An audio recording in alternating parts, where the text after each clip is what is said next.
Good day everyone. Today we're going to be talking about the Republic Act 11648. So what is Republic Act 11648?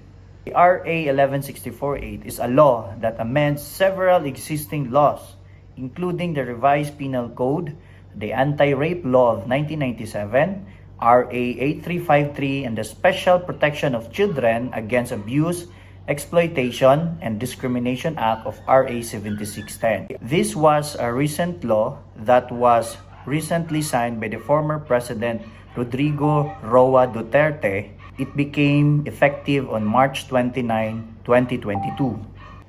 This law is important because, first, it raises the age of sexual consent in the Philippines from 12 years old to 16 years old. Before this law, according to the different arguments of some of the legislators who pushes this law, the Philippines had one of the lowest ages of sexual consents in the world. Now, anyone who has sex with a minor below 16 years old can be charged with rape, even if the minor says it was consensual. Example, if a 20-year-old has sex with a 15 years old, that's statutory rape under the RA 11648, regardless of whether the 15-year-old agreed. And before that, just a quick recap. How is rape defined under the law?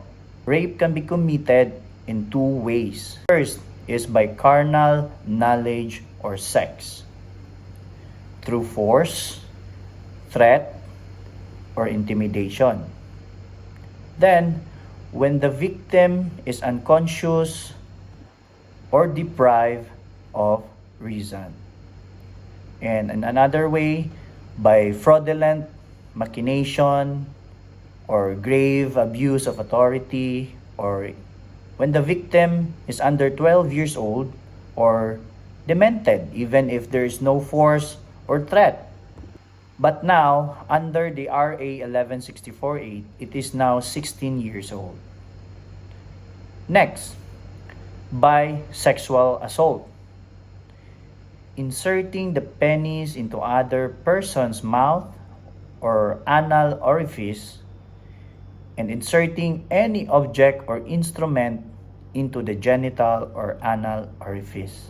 Having defined how rape is committed, questions. Are there any exceptions? That question will be answered by my co-reporter, Thomas Zen Chong. Thank you. Okay, thank you, partner Rolly. So again, good afternoon, everyone. Good day, rather. Are there any exceptions? That is the question. So the answer is yes. The law recognizes a so-called Romeo and Juliet principle, whereby if both parties are below 16 years of age, or if one is below 16 and the other is not more than 3 years older, or this is what we call a so-called 3-year rule, and the sex is consensual and non-abusive, it is not considered rape. However, this does not apply if one party is below 13 years old. So, a good example for this, for instance, if a 15-year-old woman and a 17-year-old man have consensual sex, then there is no exploitation or abuse. It's not rape. It cannot be considered rape. But if it is a 12-year-old woman and a 16-year-old man having sex, it is automatically considered rape regardless of consent. There are also some changes to seduction laws for qualified and simple seduction. First is the baseline age is now 16 years old, which was previously 12 years old. And the elements of virginity, singlehood, or good reputation are removed. It now simply refers to a minor. And seduction can now be committed against any minor regardless of gender. So a good example for this is, let's say for example, a teacher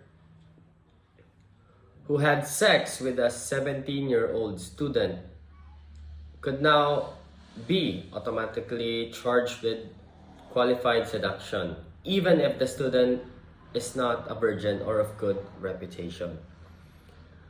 Lastly, let me mention other amendments to RA 7610. Penalties are now harsher for offenses involving minors below 16, which was then again previously below 12 years of age. So nisaka na from 12 to 16 ang age of consent.